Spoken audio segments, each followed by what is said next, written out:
I thought we're done.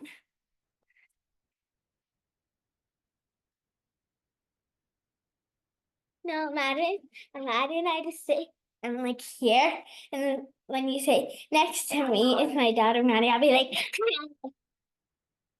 Right here. I'm gonna try to. I don't know why we're like blurry. Hold on. that might just be the computer. X. Well, this is my director right here telling me what I need to do. All right, everyone. Well, good evening, and thank you all for joining us tonight. And I'm very excited for our youth and parent and professional Q&A session. And I'd like to extend a big thank you to all of our panelists for being here. We really appreciate it, or I really appreciate it. And I just want to say this event is focused on creating a judgment-free and supportive environment. And our goal is to encourage open-mindedness and respect and understanding for everyone who participates. We are fortunate to have two interpreters with us tonight. We have Pam and Teresa, and Pam, as you could see, has begun to interpret, so she is starting. And we thank them for their support tonight. And then to kick things off, I'd like to introduce myself. So I'm the Family Resource Specialist with Early Hearing Detection and Intervention with Parent Information Center of Delaware. And then next to me is my daughter, Maddie. And since she is next to me, I'm going to let her go first. She's one of our children representatives on this panel. So she's going to introduce herself. And then after Maddie, I'll have the other panelists introduce themselves as well. And then we can dive into our Q&A. And that's really an open Q&A and discussion. You can feel free to unmute to ask questions, or you can put questions into the chat and then I can read them off. So it's a pretty easygoing crowd and setup here. So that said, Maddie, you go ahead. You tell everybody about yourself, okay? My name is Maddie. I'm 9 years old. I'm in 4th grade and I love to play soccer. And can you tell us about your ears? Good? No? Okay. So Maddie was born deaf and she wears cochlear implants, right? All right, I'm gonna pass it to Elise. And thank you for being here, Elise. Can you introduce yourself, sweetie? My name's Elise. I am 10 years old. I'm in 4th grade and I do gymnastics and I I wear hearing aids in both ears. Awesome. Thank you, Elise. Preston, I'm gonna turn it to you.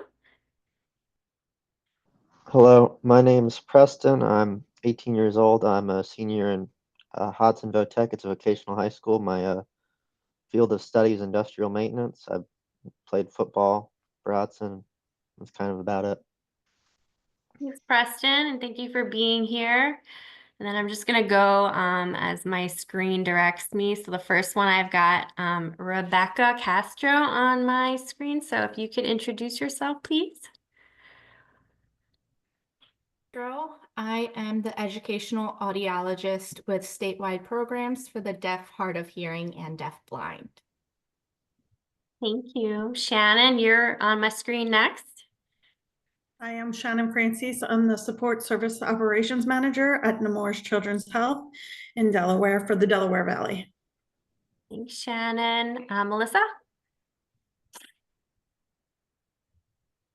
I am Melissa Stone Mengistu. I am the Outcomes and Outreach Coordinator for Nemours Children's Health Audiology Department. I am a speech pathologist by background and also sit on the EDDI board as the speech pathologist.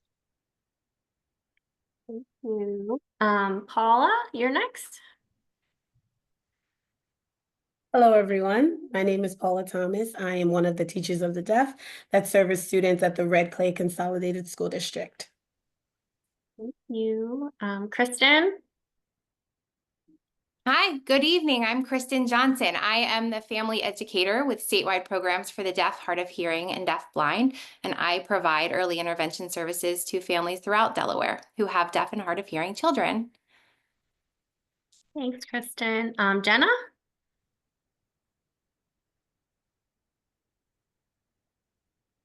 Sorry, took me a minute to come off mute. I'm Jenna Burdell. I'm a pediatric ear, nose, and throat doctor at Nemours. I specialize in otology, including hearing as well as complex ear surgery. Thank you. And Melissa Hunter, I'm sorry, I should have specified Melissa's when I said that before. Melissa Hunter.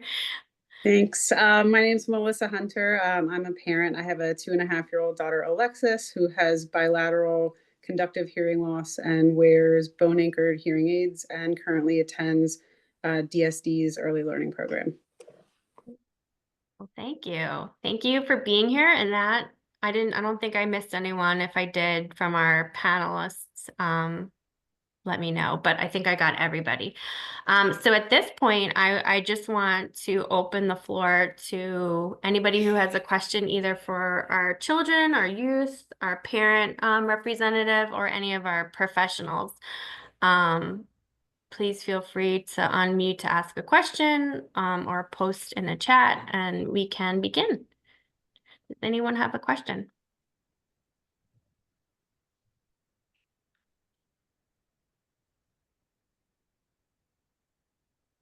Everybody's quiet to start. Can I ask Maddie a question? Absolutely, please do. So Maddie, do the kids at school ask you about your devices? Yeah. That happen a lot. And what do you tell them? I usually tell them that I'm deaf and that these help me hear. Good. That's a nice, simple, clear answer, right? Easy peasy. Yeah. Do you use any other equipment at school? Like a microphone or anything? I use a mini mic that helps me hear the teachers clearly and better. And does the teacher ever let the other kids use it? Not much. Yeah. Thanks, Kathy. Elise and Preston, do you have a similar situation? I don't know who wants to speak first. Go ahead, Elise, you can go.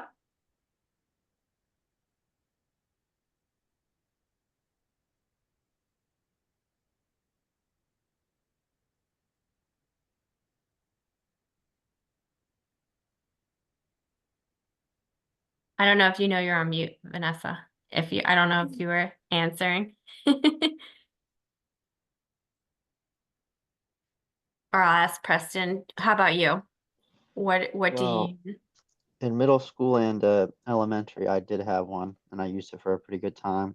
And some students did use it as well, but mostly through high school, it didn't transfer. The people at my middle school at Odyssey didn't transfer over the same way, and I just ended up not needing it as much, and I decided it was more of a hassle than a need. I'm sure for some people that they might need it because they have more hearing loss than me, but I have more minimal hearing loss, so I just decided not to have it. It's optional, and I just chose not to.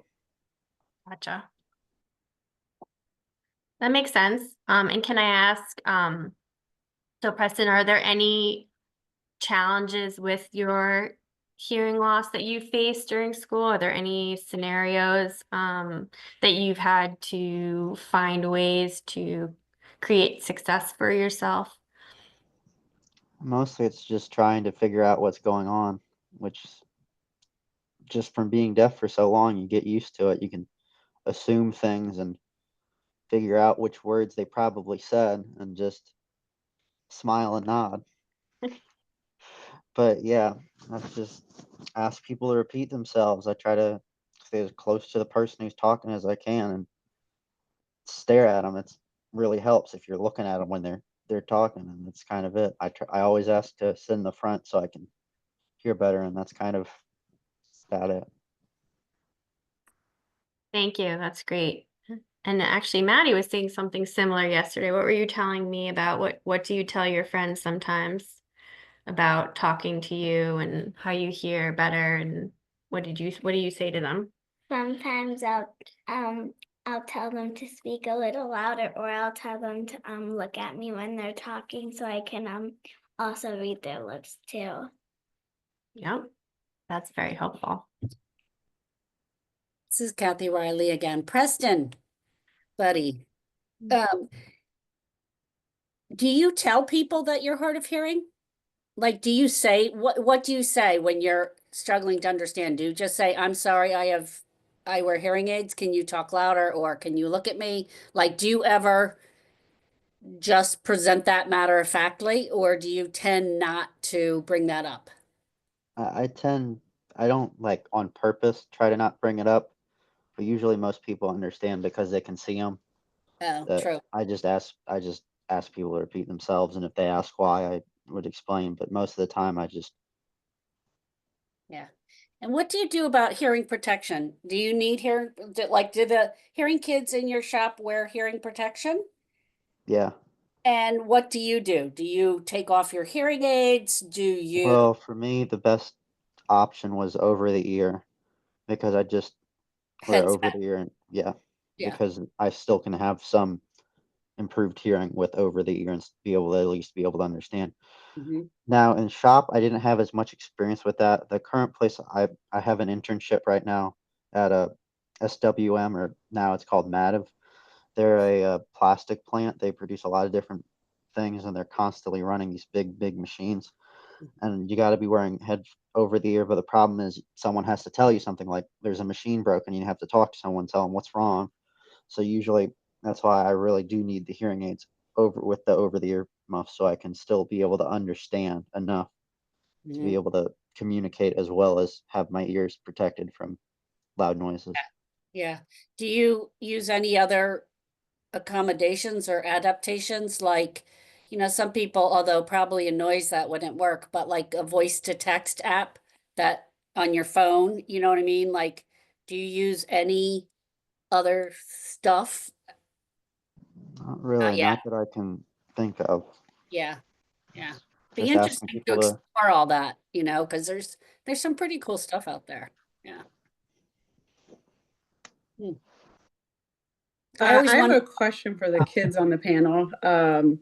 As the parent on the panel, is there anything that you kind of wish earlier on that your parents knew or understood, or that you could have explained to them kind of before you got to the point where you could express yourself like you can now, that other parents should try to take into consideration? That's a good question. Preston, can we pick on you first since you're the oldest? Well, personally, I think if there was anything I could have told my past self, it's not a big deal. You're deaf. The challenges you face, they're going to be challenges, but it's not going to be something that's going to be the end of everything. You can still go to high school. You can still play football. You can still get a job. Nothing's going to change because you can't hear a little bit less. It's not that big a deal in some cases, and I feel like with enough help and enough just learning how to deal with it and live with it, you don't remember that you have it sometimes. That's the best advice I could give my I guess previous self, or I don't know, is it's not going to be too big a deal, but yeah. Thanks, Preston. That was great. That's great advice. Elise, do you want to say anything? You don't have to. There really isn't that much. Like, there isn't really anything basically. You feel pretty okay. Yeah, I feel pretty okay. That's great. Thank you, Elise. Maddie, is there anything you wish that mommy and daddy would have known about you and your hearing? I don't think so. You don't think so? Kristen, I see your hand. Yeah, I just wanted to tell you there's a question in the chat. Oh, I'm sorry. I'm No. sorry. I missed it because my participant list is blocking it. But thank you. I appreciate it. Okay. Okay, I'm going to let this question go to the professionals on the call. So my daughter uses BTEs presently, but she's now a candidate for implants. How do I know what is the right choice for my daughter and our family? I can go ahead and start an answer on this. So I think the biggest consideration for considering if implants are going to be the right choice for your family at this point is what is your goal for your daughter and your family. If using spoken language is a goal for the family and your daughter, then cochlear implants are going to give her a better access to spoken language. And that's not to indicate that she has to use spoken language if she does use cochlear implants. There are still cochlear implant users that use their technology primarily for environmental awareness. But it really comes down to that the family's goal for communication, what access you want to be able to provide for her. And depending on her age, it can also be a conversation with her if she has some exposure to older deaf students or deaf adults that she can talk to even at a more simplified level about their cochlear implants and why they like them or what they would have liked to know about the process. Of course, if we're a really young kid, we can't go super in depth with that, but it's still good for any kiddo that is old enough to see the adults and other older children with the device that they might get and kind of just see like, oh, this is what it's like and this is maybe what I'm going to do. Ultimately, I don't think that there's really a right or wrong decision. Just when you do make that decision, you have to put in the work to make that decision worth it. We don't want to put kiddos through a surgery and then not end up using the device at all unless it is something that the kid decides with their own autonomy that it's not working for them. They don't want to do that. You also don't always have to do a cochlear implant on both sides.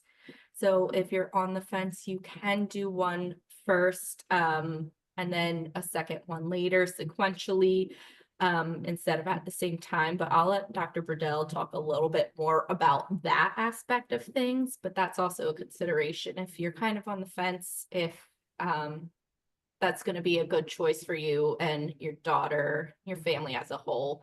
That's something that can be considered before going fully in on two. You can always start with one and see how that process is.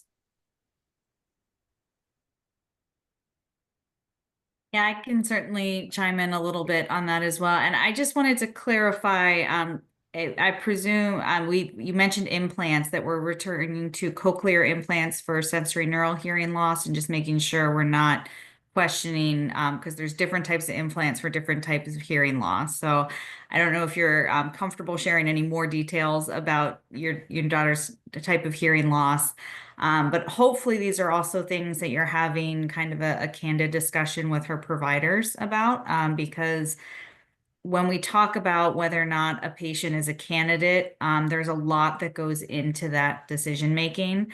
Alyssa might be able to speak to some of that as well, in terms of, and what they're doing when they say that the patient is a candidate is really assessing where they are with speech and language, where they are with their current hearing. There's many different tests for hearing and if they're saying that they're a candidate, it means that they likely feel that the hearing has gotten to a certain point. If it's been a progressive change over time, that it may now be something to consider.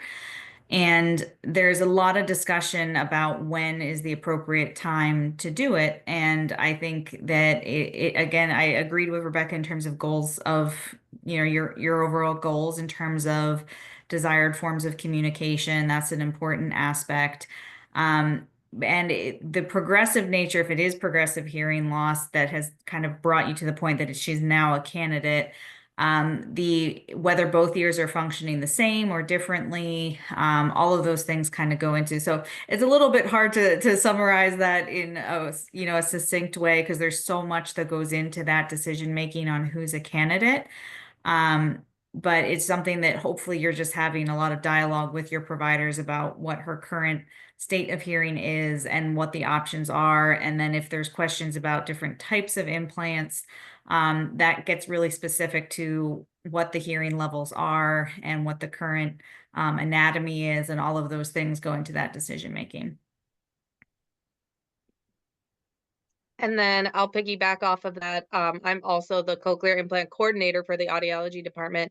And so I can talk a little bit about Nemours Children's Health cochlear implant candidacy process. And again, without knowing the age or where your daughter currently is, from both my speech pathology and my cochlear implant coordinator hat, I'll talk a little bit about both. But for us, there is never, we always tell families, there's not a right choice or a wrong choice. There's just, the choice for your family. And I think what our candidacy process at Nemours does is try to help you gather not the information that you need to arm yourself to be able as a family to make that decision, while also us as a providers gaining the information that we need to help make a medical decision from a medical standpoint. So the decision for surgery for us from candidacy, we have a candidacy process where you do meet with a Dr. Bedell or Dr. Parks or Dr. Bluer. Those are our three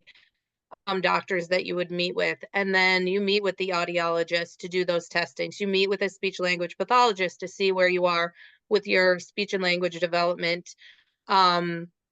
Whether whatever mode of communication you are currently using, we talk more about, well, where are you right now with your daughter's communication skills in the mode that you're using?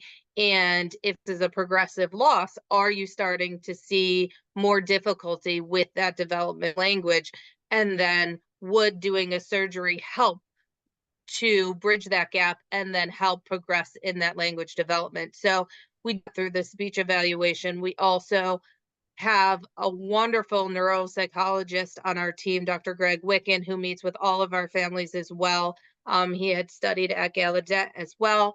And he is part of our team as well. And so in meeting with everybody from the candidacy perspective of doing those evaluations, we then as a team meet together to discuss what we feel is best at this point in time for your hearing loss and for your outcomes, for what we have talked about with your family, what your family outcomes are. And then we come up with a recommendation.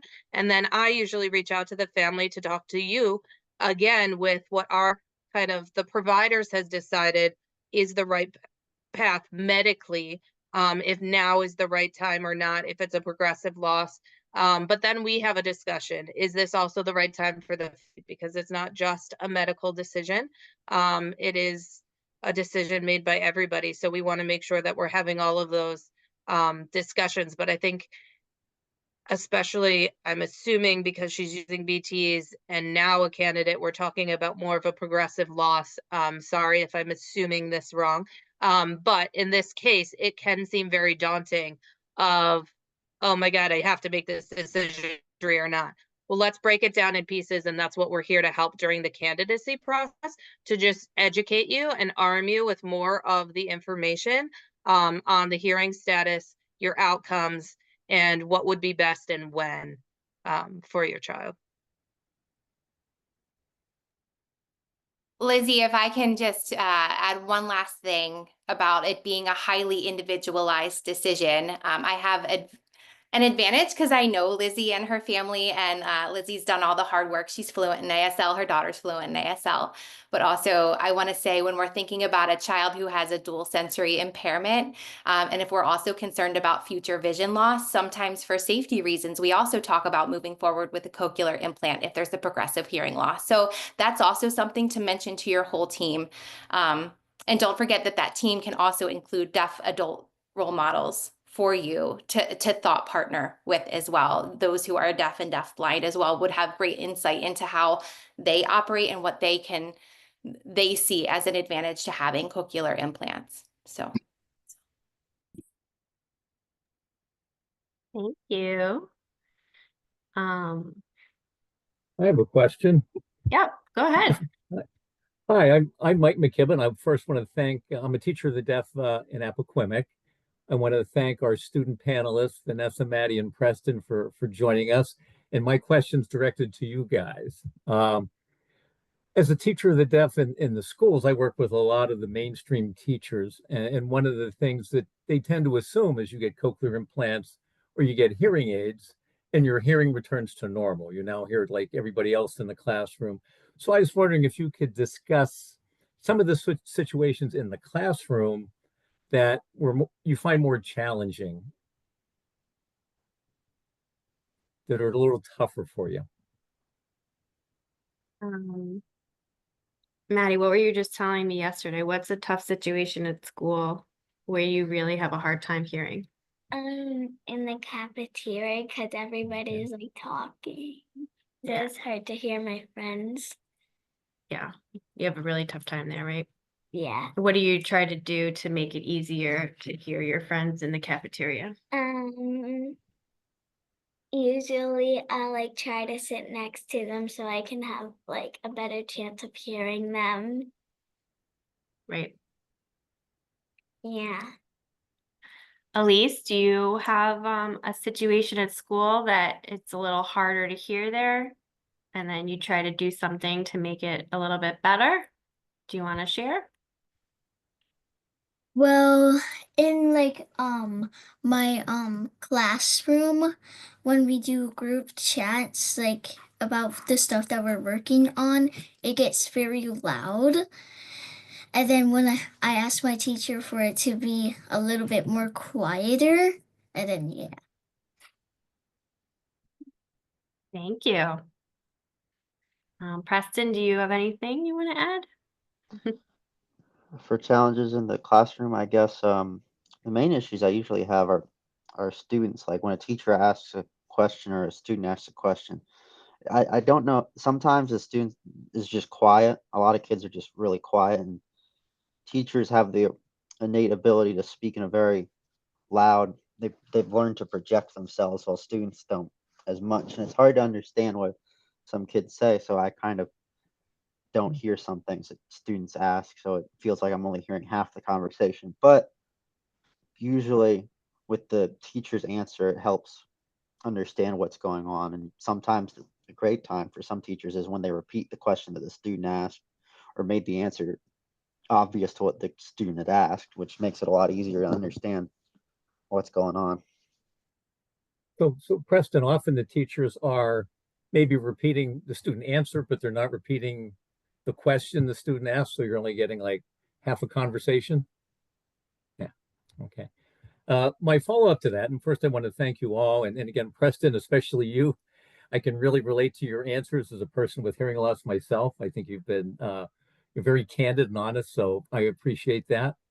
My follow-up question to this, because of these challenging situations in the classroom, do you find yourselves having to work harder than your hearing peers?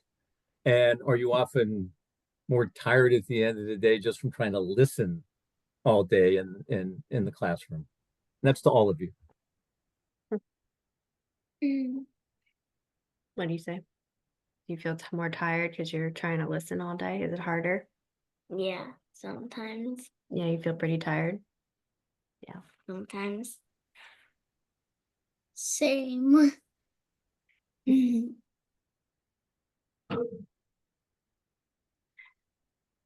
Yeah, I would say Maddie falls asleep pretty quickly at night.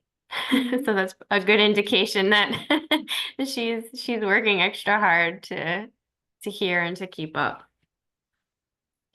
Sometimes also soccer. Yeah, right. Thanks, Mike. And I'll ask a question on top of that. And Maddie's teacher of the deaf is here tonight, Ms. Thomas. And I guess so, and Mike, you can answer as well too, but to piggyback off of what we're just talking about and kids and their situations, do you have some effective strategies for children in the classroom? Because there are a bunch of parents on here tonight. So could you give them some effective strategies for their children to use in the classroom that would help in these situations that they find it a little bit more difficult to hear? Yeah, so good night again, everyone. Maddie is my girl. Maddie does great in the classroom with, she's matured so much with her self-advocacy skills. So, and I applaud all of the children and students that are on here tonight who are so boldly speaking about your experiences. This is awesome that you're able to do that. And I think as far as strategies, one of the first things that I typically do in the beginning of the school year is we have a training with all of the teachers and staff so that they know the student that is going to be coming into the classroom. I like to do a lot of simulations because a lot of times people don't understand unless they have access or have some kind of experience. Obviously, it's not going to be the same kind of experience, but it is a simulation. And so one of my favorite things to do is the unfair hearing test, where it's almost like a spelling test, and the teachers, the staff, they have to listen to the word and try to write down what they hear based on having, I think it's a moderate high frequency loss or something like that. And I purposely make a whole bunch of noise. I ask questions. I do all kinds of things to purposely sabotage, and that's like the opening of the training. So they have an understanding of what it could potentially feel like to have a hearing loss, trying to hear what's going on in the classroom while still trying to focus and still trying to be a part of what is happening in the classroom. And that is a huge eye opener a lot of times. Another thing that we talk about is those effective strategies. So using as many visuals as possible, the proper use of the amplification and hearing assistive technology devices, whether it's a personal remote microphone or if it's an FM sound field system that is used in the classroom.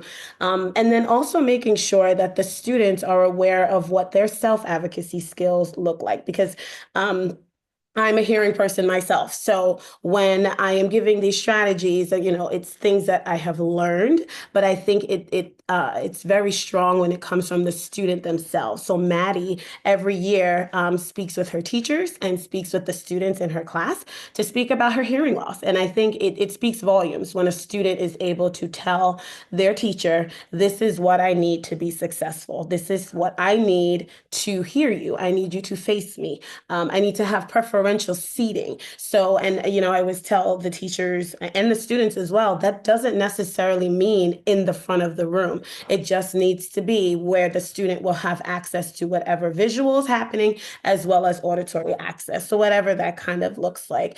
As well as I said, just having that open communication and the students getting to the place of comfortability. I know it's a weird power structure. So in the beginning, it's kind of weird for, a 6-year-old or a 7-year-old to go to their teacher and say, this is what I need. But I think also at home, families being able to teach your children at home those self-advocacy skills as well. The teachers of the deaf in school will do a portion of it, but also that the students know it's okay to say to your teacher, I can't hear you. I didn't understand you. Can you please repeat that to the teachers, to the students in whatever situation they are in?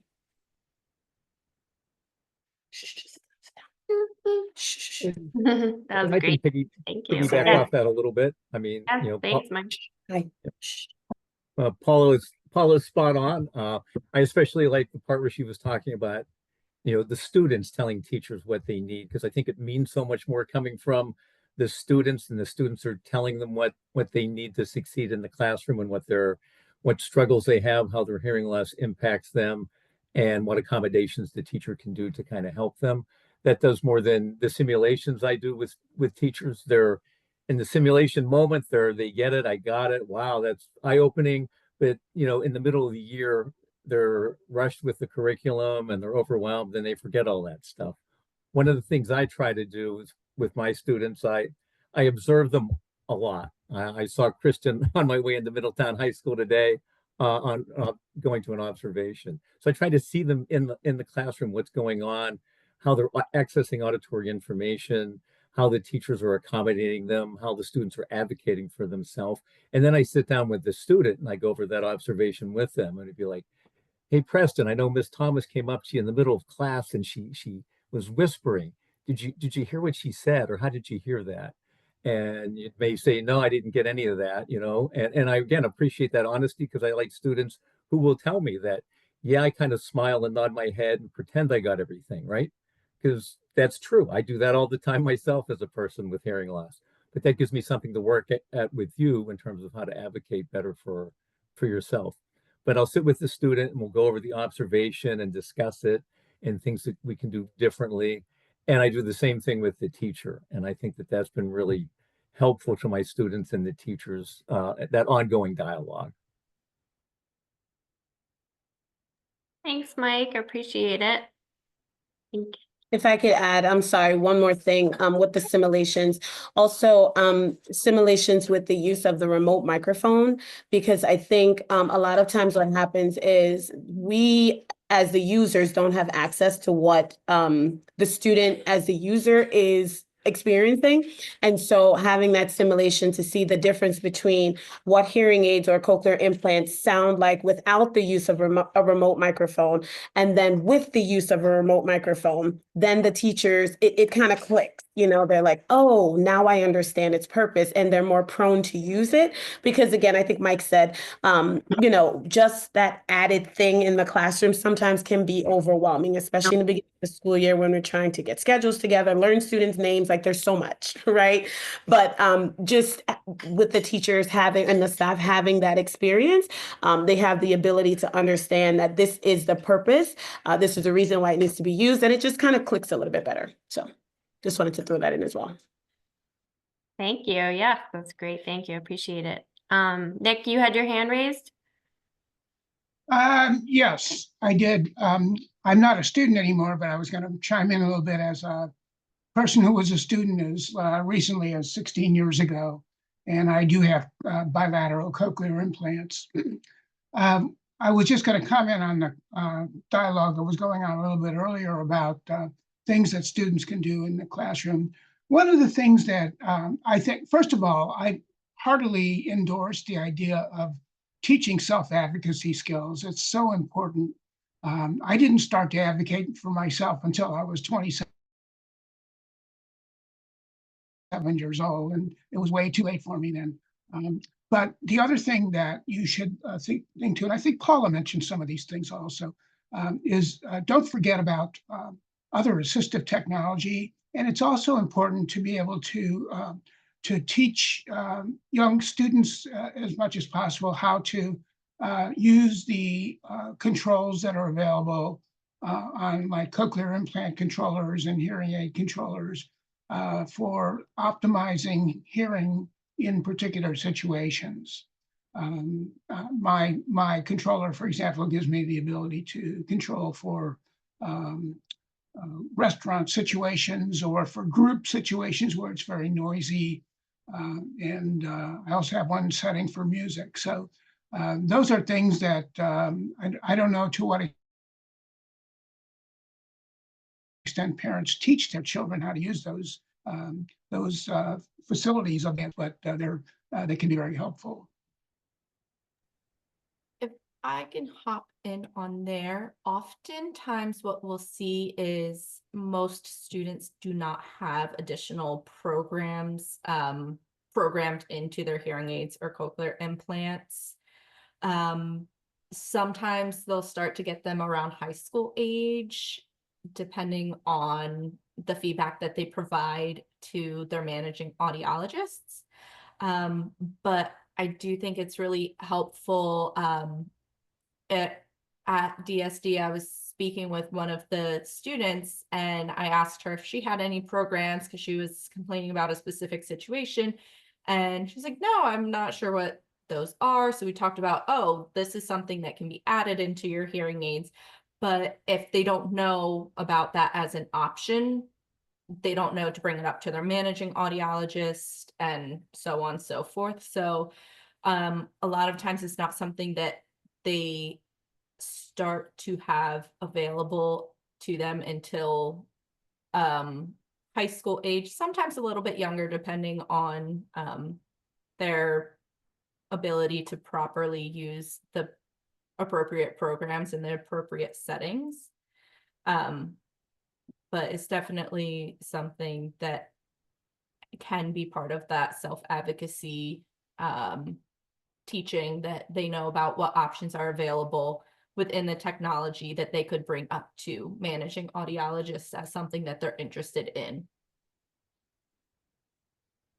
Thanks, Rebecca. I didn't know that. And certainly, I think parents may not know that much about it either. And so educating the parents about what's possible is a good first step. And, it seems like, if it's possible to provide that capability, then it's better to use it if you can. Thank you. Ariel, I just wanted to bring to your attention that there's a message in chat from Mindy. Okay. Yes. Yes. Thank you. So Mindy said one of many strategies, schedule more language intensive and cognitively demanding subjects like math, reading, and science in the morning when they're most alert. Lighter, less language heavy activities such as art and physical education or hands-on science labs in the afternoon can help manage fatigue, which is absolutely a great suggestion. Thanks, Mindy. I wanted to ask Melissa Hunter, since she's a mom and we have a bunch of parents on here tonight, and I know some have either newly diagnosed or newly implanted children. Can you just give us a little bit about how you felt when you first learned about your child's hearing loss, how that impacted you, and what that experience was like? I think that would be beneficial to the parents on the call. And thank you. Sure. So my daughter, we knew pretty much immediately that she had hearing loss because she failed every single screening that we did starting from birth in the hospital. She also was born with something called microtia, where her ears aren't fully developed. So like that was visible before we even had the hearing test. So we started kind of having some questions with that right up front. Obviously it's definitely a curveball and a lot of emotions for sure. I think she's almost 3. I'd like to say I've fully processed all of that, but things come and go. You have the life you think your kid's going to have before they're born, and then you get a curveball and you kind of deal with it. So it's kind of going back and forth between some lament about just the fact that she's going to have more struggles, and you kind of wish that you didn't have to have that for her, but at the same time knowing that like she's really amazing and she's got the personality she needs. She's beating up on her older brother. She loves her hearing aids. She tells me, like yesterday, she was like, "Mommy, headband," and she handed it to me and both batteries were dead. So like, she's super adaptive and does what she needs to do. So, I would say it gets easier. Find people that help support you. So I think I have a poster in my trunk that says, "Yay, Kristen Johnson, hire more Kristen Johnsons." But like, she's one of the first people I found, I think a month after I gave birth to Alexis, that started just helping kind of tell me like, she's going to be okay. There's so many resources. There's people that are here to help you focus on what you can do, and kind of just put me in the right path on trying to figure out what you need to learn. I feel like I have like a quasi medical degree in a lot of these things that you're learning and constantly reading, and the new technology is really cool. Like a lot of the stuff that she's got did not exist when I was growing up. So, the opportunities she's going to have for those types of things are really great. And they keep coming up with new types of implants that she can maybe get when she turns 5. But, there's a lot of choices. Just give yourself some grace. I think that it's hard. You don't have to always feel okay about it. But like, as long as you're not letting that drag you down and prevent you from moving forward for your child, I think that's what I've tried to keep a focus on. But there's definitely still the hard days. And that's totally fine. And just finding the community around you to help support you, I think is really critical.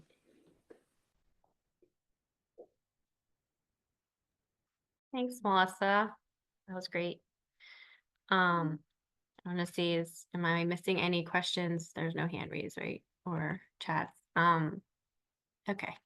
I actually wanted to get to Shannon because Shannon is a great resource as well. And I just wanted to see if she could talk a little bit about what she does and talk about like you work with equipment and then insurance and a lot of these things that we don't necessarily think of that are associated with hearing loss, but that are really important.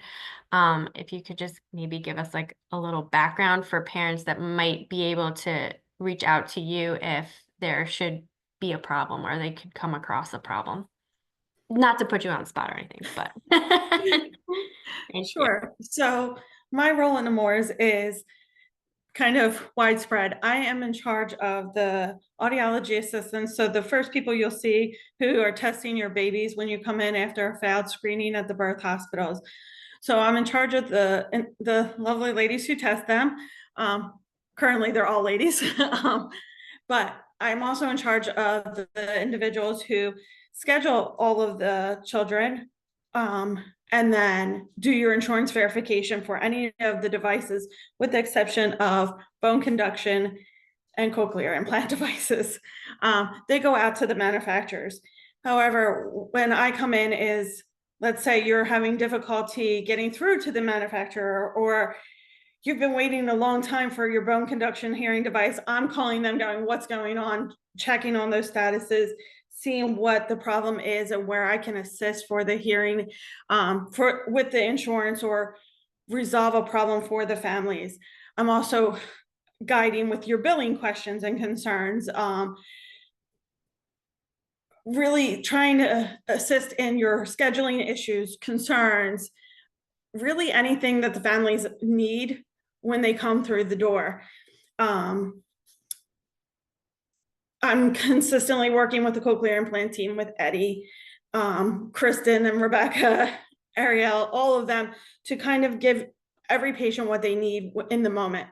I started as the audiology assistant myself at Nemours, so I am fully equipped with how to fix a hearing aid. So in a moment's notice, I can come in and fix somebody's hearing aid if need be.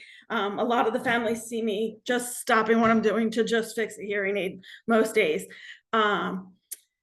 So I think it's just a matter of, if you needed something, you can reach out to me to find, that I can guide you through almost any situation, including Medicaid. I can help through most Medicaid situations, or if not, I can't help you, we have Medicaid specialists at Nemours that can help you, and I can guide you to that right individual. Or get you the right contact even sometimes. If Melissa's not available, I'm always available, because Melissa's sometimes the first line for our cochlear implant patients. I'm that other connection for our hearing aid patients and the bone conduction patients sometimes. I'm really there for whatever our patients need, essentially. Thanks, Shannon. Appreciate it. Okay. Anybody? So I want to ask, and this might go to Kristen, but it could go to other professionals as well. But I think another question that might be important to parents is, like, how do you collaborate with parents and professionals and to create this? Maddie, in case you wanted a close up of Maddie's ear. How do you create a well-rounded support system for children with hearing loss with all of those participants? in that system. I don't know who, Kristen, you want to take that? If there's somebody else who wants to take that, but Yeah, I can start. That's fine. So in family education through early intervention, building a community of support is a topic we have from the time that I meet you until the time that our time is finished. And for me, that's age 3. Getting that diagnosis and kind of what Melissa Hunter said about, you're pregnant and you expect one thing and then you give birth to a baby and then something else comes out can feel really overwhelming and isolating. And so it's so important that families have more than just one person to be the thought partner. So helping families get connected to the appropriate medical professionals is important. Deaf and hard of hearing adult role models, other families who are raising and, on this journey with them is very important. I don't think that I could speak enough on why building a community is just key, because you just can't do it alone. That old saying that says, it takes a village. It is so important to have a village there. And for some families, the dynamic of the home is not always in support of what they think is good for their child or the decisions that they're making for their own child. I often work with families. Right now, I have a family who the husband and wife aren't on the same page about the goals that they have for their child. So introducing them to people within the deaf community has kind of helped navigate that. And they're having these conversations with a deaf mentor, an employee from the early learning program at the school for the deaf, as well as their medical team, to kind of just make the decision that they want to make with this community's input. I don't know, does that answer what you were looking for, Ariel? yeah, absolutely. And then just the last part is that it goes back to building that child's deaf identity, right? And knowing that it's okay to be who they are. It's another great reason to have a community. Absolutely. Yep, that's very important. A community of support. That's what I have learned as well. Okay, so we have a few more minutes before 8 o'clock, so I still want to make sure. Oh, Bernadette, we have a question, or yes, okay. I am curious if the 3 students on the panel have a personal microphone that they use at home. Often I come across parents who didn't know what the microphone was for, or they thought it was only for school. I know the listening environments can be different, but also there are times that the microphone could be used at home with the family. So I will say that when we're in the house, when it's just us, Maddie doesn't use a mic, but for instance, We did it at soccer. right, you want to tell them about how you used it at soccer? So usually during like a soccer game, my dad or mom would like hold the microphone, and then whenever my coach would say something that's important to me, they would tell me through the microphone what he said. Exactly. Yeah. So it was really hard for her to hear on the field. So we would try to help her out by speaking through the mini mic. But it's really based on her preferences and when she needs it versus when she doesn't. Elise or Preston, do you use one at home or in other situations that you'd Preston? No, you don't use one. But Elise, do you? Yeah. So when I'm at home, I do not use my Zoom mic because I just don't, because I can hear everyone properly. And when I'm at gymnastics, I don't use my Edu mic. It's only because I just don't want to use it, and that's fine because I can also hear what my coach is saying to me. And if I don't hear what she says, I just look around to the other people because there's so many other people in my gymnastics team and copy what they're doing when I'm in their team. But my brother who's on the soccer team, he does use this Eddie mic. Can I Well, ask a question? For those of you for Elise and Preston and Maddie, what's it like to listen in the car? Like you're in the back seat of the car and your mom's in the front and the radio's playing. Preston, you're driving yourself, so that's probably, you have to dig back in your memory. But I always felt like the car would be a hard place to hear. Is that true? Yeah. Sometimes when somebody has to like say something to me, whoever's driving or like whoever's in the front seat will like turn the radio down and then they'll tell me what they were gonna tell me. Mhm. Did you ever think about using your microphone in the car? No, Could be a pretty cool experiment, huh? probably. And I'll also add, this is actually a conversation that Chris and I had with one of our early intervention families just today, about introducing the personal mic for situations like in the car, or if we're on a walk and they're in a forward-facing stroller. We're all encouraged to talk to our kids when they're on the walk, like, oh, look at the doggies over there, do you see the birdies over there? But when they're forward facing, they're going to have a much more difficult time accessing that communication. So especially when we're trying to just bombard them with language as they're learning language, we want to give them the best signal to noise ratio in those situations that we know are going to be more difficult to hear. And in restaurants, things like that, just so that they have that clear signal, getting as much auditory access as possible, as often as possible, so that they are just getting language exposure.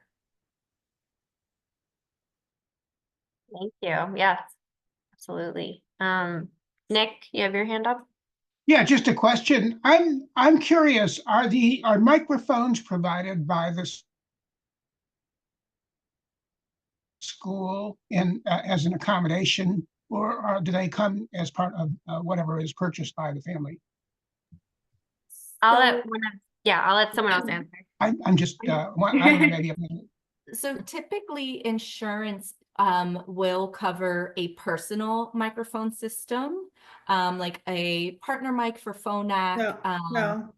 a Connect clip for Rebecca, I'm gonna jump in for a second, sorry. They don't cover those personal mics. They are a promotional item from Oticon and Phonak. They are not covered by the insurance companies. They are expected that the school pay, at least in the state of Delaware, it is expected that the school covers them. So the school is providing the classroom specific microphones, because there is a difference in the background noise management between the personal mics that often are sent home with the families, which again, yes, you are correct. I totally forgot that those are actually promotions and not actually covered by the insurance. But in Delaware, yes, school districts are providing the FM systems that are compatible with whatever equipment the students have, amplification speaker systems in the situations where that is most appropriate, but it is absolutely an accommodation that is outlined in IDEA and that Delaware is consistently providing to students. And in my experience, there may be some students who come with their remote microphone system, the one that is typically made used at home. And then the school district will, if we find that that personal remote microphone is not doing the best possible, because as Rebecca said, the sound to noise, the sound to the noise to the signal itself ratio sometimes can be a little bit unbalanced, or it's not the most optimal for educational situations. And then as the teacher of the deaf, I can't recommend any amplification, but I do work very closely with the audiologists. And as long as I have a release of information, I can reach out to the audiologists at Nemours, CHOP, whatever the hospitals that are servicing the students, and then get the recommendation from them, and then the district is able to order whatever the amplification is that would support the hearing aids or cochlear implants. Is that part of like that- the IEP or something like that? Like, how is it kind of documented? That is written into the IEP as an accommodation, yes. So daily use of and we typically, well, when we write our IEPs, we typically will say whether it's a family-owned device or if it's a district-provided device. But yes, it is written into the IEP. So all of this kind of confirms my prior understanding from the work that I've done in the past, is that the school district actually owns those items. And if a child leaves the school district or leaves the school, then they have to surrender those devices. Is that correct? They don't follow the child. That's correct. So at the end of the year, what happens is the district provided microphones will be collected by the teachers of the deaf. If they remain in our district, then that same amplification will be provided the next year. It is the expectation that if the student moves to another district, that they would still be providing the same quality amplification, because again, this is something that is statewide. So if we're moving between districts in Delaware, the same expectation is there for the district to provide amplification. This is Kathy Riley. I just want to say that this is a project we've been working on since 2010, maybe.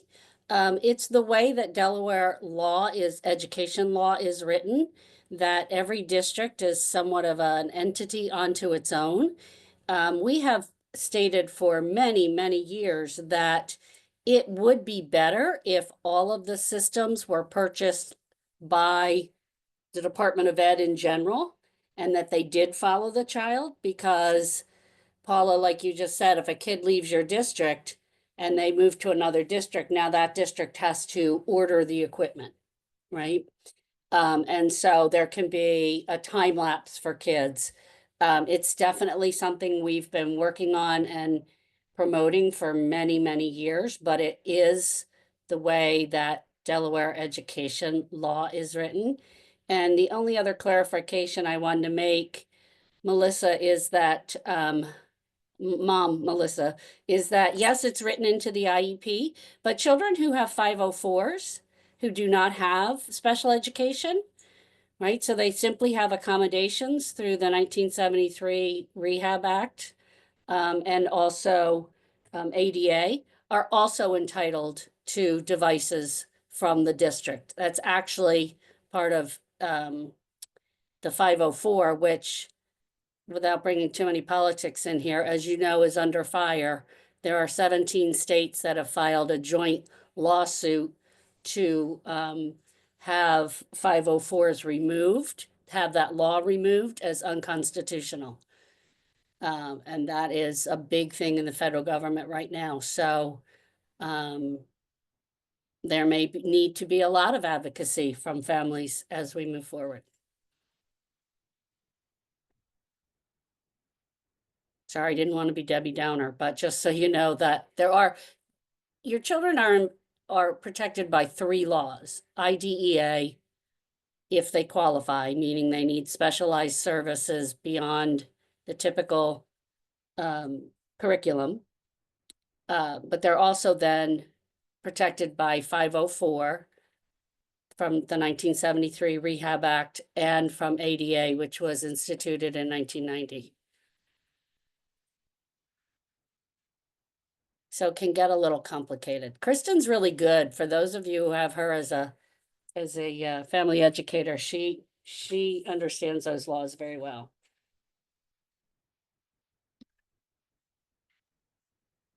I guess, you know, not to go political, but I guess more from a parent perspective, like, I know that it takes a lot of people to kind of lean onto the system to get what we need for our kids. So like, is there a way that, given all of the uncertainty and there are a lot of things going on, that we can, like, you know, parents are willing to say stuff, we just don't know what to do or don't know that we even could. So to kind of help get us engaged, to help get what we need for our kids, because like that's really what all of us want. We have that common goal and we just want to do the best that we can for them.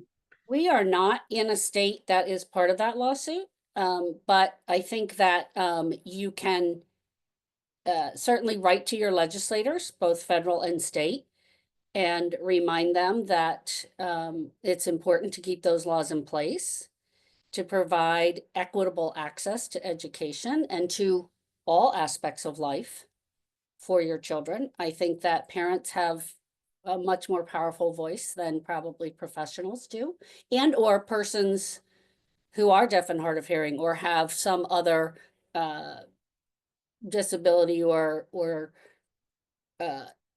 diabetes, whatever that is covered under 504. I think that all of those people need to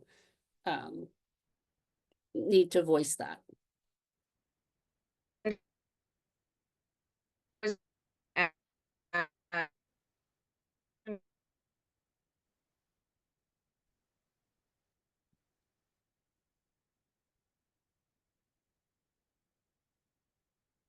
Okay, what are you doing?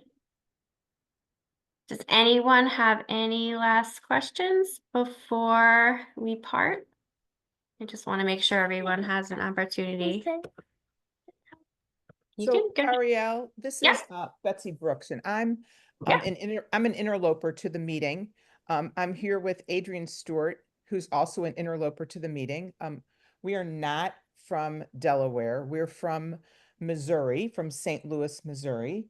And the reason that we're attending this evening is because we have been providing services in New England via teletherapy to a number of school districts and a number of families. And I just wanted to let these people who obviously are very engaged in serving children who are deaf or hard of hearing, as well as the parents and the families, to know that services are available if you're not finding what you need, or you're just looking for some advice, that we serve a lot of children around the United States.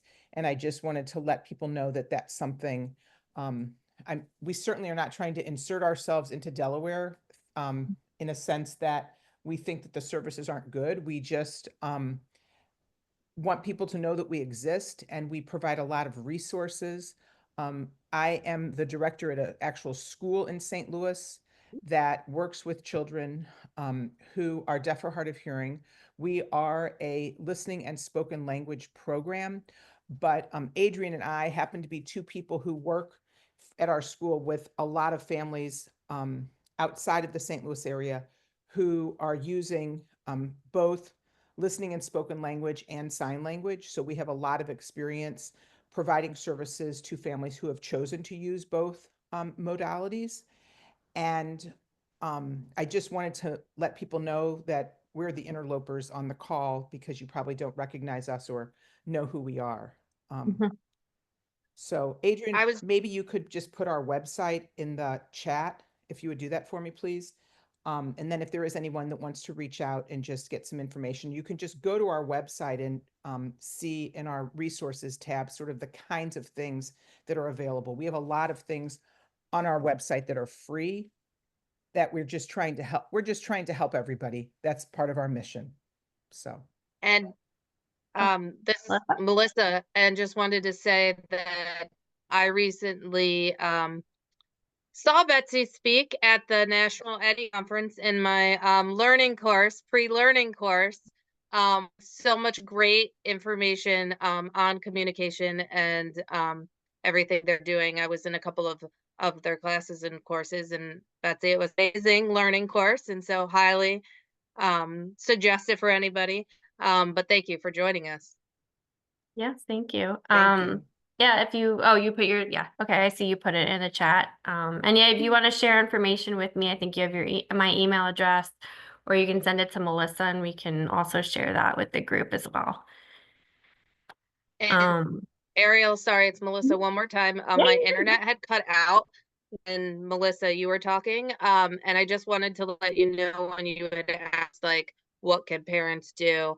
I also think that what you are doing, love that.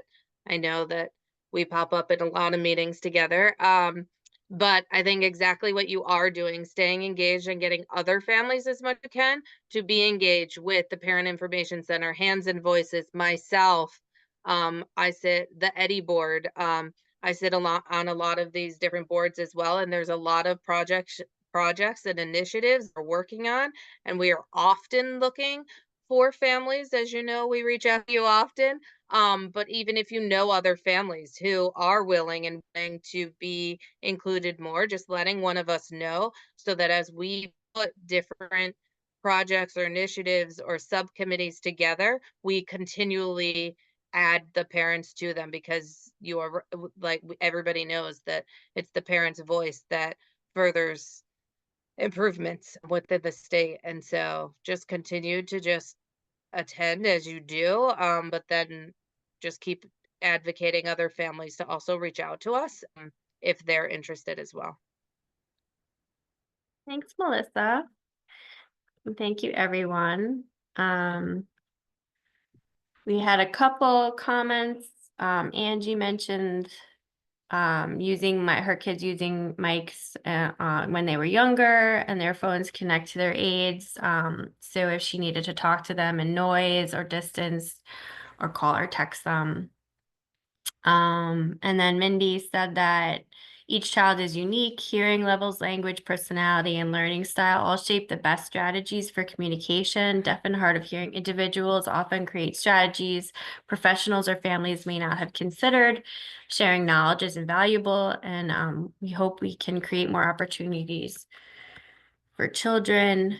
Sorry, I just got to scroll to learn from each other and validate their experiences. So thank you, Mindy. Thanks, Angie. Thank you, everyone. So I'm going to ask the kids and Preston, the youth, who's not a kid, just to share one thing before we go, and then we'll wrap this up. So Maddie, tell them one thing before we go. You want to tell them a funny story? Remember you were Every time I'm mad at one of my family members, and they're trying to talk to me, I'll just take off my ears so I can't hear them. Yep, she does do that. That is true. Thanks, Maddie. Elise is giving thumbs up. Elise, do you have a something to share, a funny story, or just something about you? It could be anything, just to say goodbye. Up to you.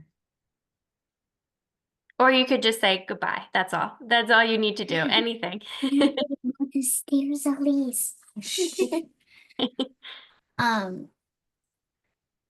Nothing really. Nothing really. That's okay. Well, thank you, Elise. We really appreciate everything you did tonight and talk to us.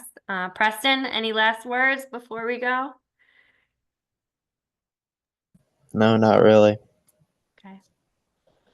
Just, I just have a comment based on what Maddie said. I once had an argument with my wife. We were in Pennsylvania, and I got tired of hearing her, so I just turned my hearing aids off, and she didn't go on for 15 miles. It